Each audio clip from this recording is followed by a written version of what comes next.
Ramai beredar rekaman di media sosial yang memperlihatkan penampakan kendaraan tempur dan tank Ukraina yang hancur. Rekamannya ramai beredar di Telegram pada Selasa, 3 Januari 2023. Dalam narasi unggahan disebutkan, peralatan tempur nasionalis Ukraina yang hancur dipamerkan pasukan Rusia. Tak hanya di bodi kendaraan tempur tersebut yang hancur, tampak pula bagian dalam kendaraan yang hancur.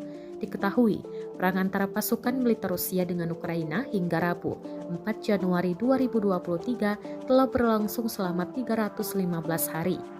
Konflik yang terjadi di antara negara bertetangga itu hingga kini terus berlanjut dan belum terlihat tanda-tanda untuk berakhir.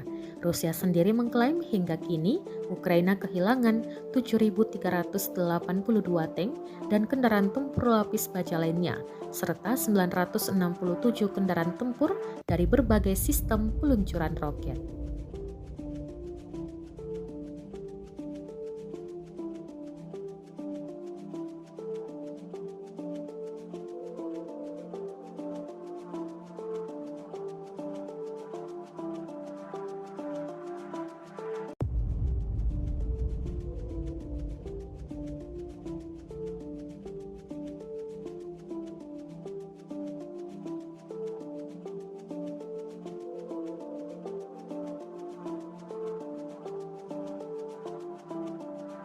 Terima kasih sudah nonton.